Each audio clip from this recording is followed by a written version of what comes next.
Lebih lengkap untuk membahas soal ini kami sudah bergabung dengan mantan Komandan Densus 88 Bekto Suprapto. Pak Bekto, selamat sore, apa kabar Pak?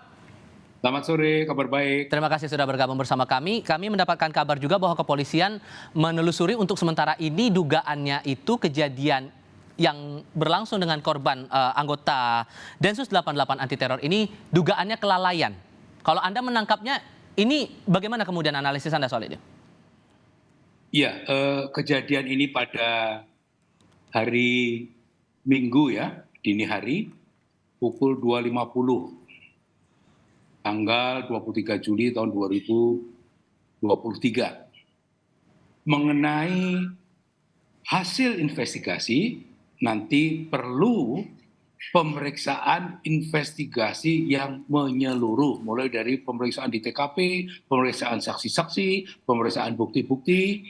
Sementara yang saya bisa dapatkan informasi adalah bahwa ini ada terjadi tertembaknya korban oleh anggota Densus sama-sama sebagai petugas penjaga rutan Densus 88. Ini masih diinvestigasi kasusnya. Baik, kita juga sudah terhubung saat ini dengan Ibu dari Bribda Ignatius Frisco Sirage dengan Ibu Inosensia Antonia Tarigas. Halo, selamat sore Ibu. Sore Bapak. Dengan Tifal di studio, kami sampaikan terlebih dahulu rasa duka kami atas berpulangnya anak Ibu. Tapi yang mungkin bisa kami coba cari tahu dari Anda, Bu, awalnya pihak kepolisian menceritakan bagaimana kepada keluarga Ibu soal kondisi anak Ibu sampai akhirnya berpulang? Saya dapat teleponnya itu kurang lebih setengah 12 siang hari Minggu. Oke. Dan kebetulan saya juga nggak, ini kan saya biasanya agak takut-takut juga ngambil nomor HP yang nggak ada namanya. Jadi saya tanya, dia bilang betul ini ibunya Riko. Saya jawab waktu itu betul. Lalu karena saya takut juga, saya tanya lagi, kok orangnya bilang kan, Ibu kami dari Jakarta. Kalau nggak salah waktu itu dari, lupa saya dia bilang dari apa gitu. Dia memperkenalkan diri sebagai lembaga atau secara personal, Bu? Lembaga sih Pak, lembaga. Cuman dia sebutkan namanya, saya yang nggak ini karena pikir saya kan takutnya itu penipuan gitu Pak. Oke, setelah mendapat telepon dia memperkenalkan diri, lalu dibicara apa lagi Bu? Dia bilang, Ibu kalau bisa, Ibu sekarang segera berangkat ke Jakarta. Karena anak Ibu ini sakit kayak gitu. Saya bilang, waktu itu memang saya pikir sih, ini mungkin alasan aja. Memang kebanyakan sekarang orang juga mau menipu begitu. Gitu. Oke, singkat cerita Anda datang dan langsung mengecek kondisi anak Ibu, kondisi Riko. Saat dicek itu apa yang Anda lihat, Bu? Kami sebelumnya kan kami ke Pontianak dulu Pak ya. Ke Pontianak, lalu kita terbang ke Jakarta pada hari Senin itu. Udah itu kami tempatkan di suatu ruangan, memang ini waktu itu sempat saya pertanyakan kenapa kami di ini kok nggak langsung lihat, karena kebetulan waktu itu sepupu saya yang mengatakan dia pernah datang ke rumah sakit, bilangnya kalau anak saya ini kecelakaan tunggal, sekarang berada di ruang ICU. Oke, penjelasan kecelakaan tunggalnya karena apa Bu?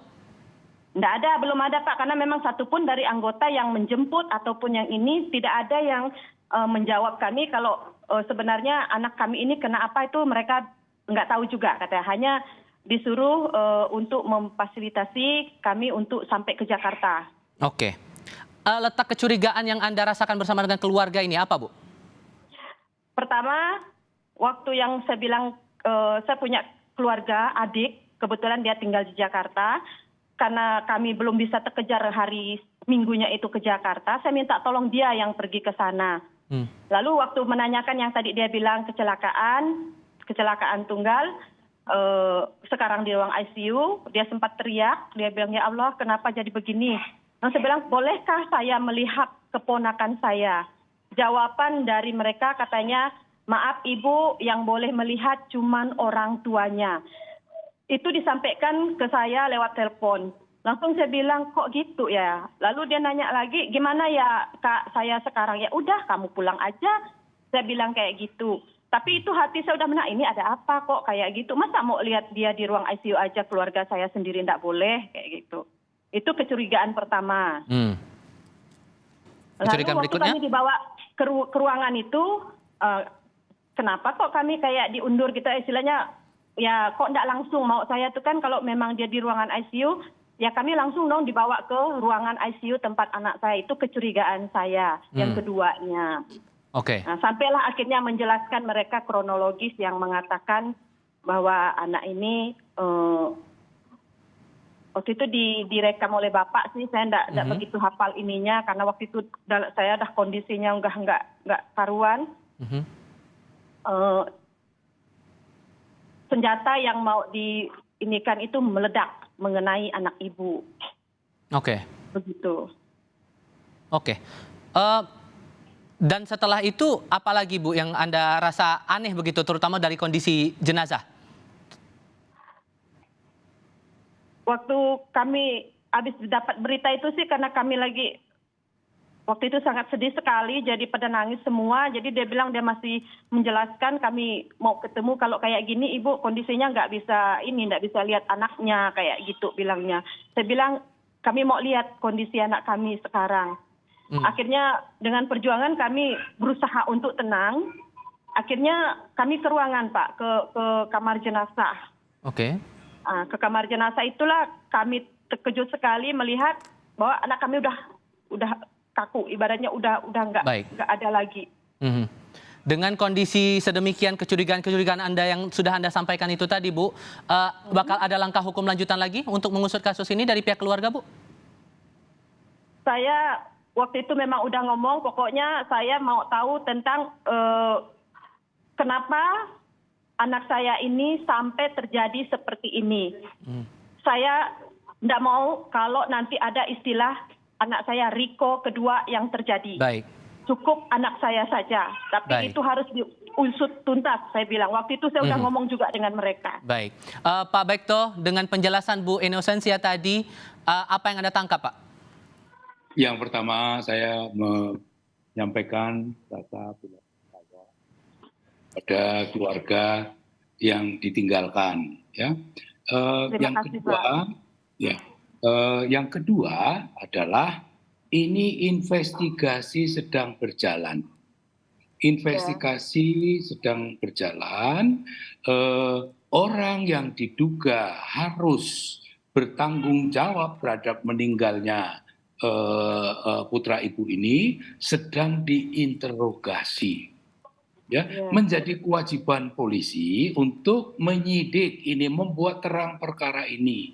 Ada apa sehingga putra ibu menjadi korban? Ya, putra ibu seorang polisi yang bertugas di Densus. Ini semua memerlukan waktu, termasuk mengapa sampai meninggal. Sampai meninggal itu karena ini juga ada kaitannya dengan penembakan. Semua akan dibuktikan. Mulai dari senjatanya apa, pelurunya yang mana, jelaganya bagaimana, termasuk orang-orang yang ada di sekitar. Semua dicatat sebagai saksi. Hasil investigasi ini yang menarik untuk dicermati untuk menjawab kecurigaan-kecurigaan dari pihak keluarga. Pak Bekto, terima kasih. Bu Inosensia, lewat sambungan telepon juga terima kasih sudah berdiskusi bersama kami, Bu. Sehat-sehat selalu untuk Anda sekeluarga. Semuanya selamat sore. Terima kasih.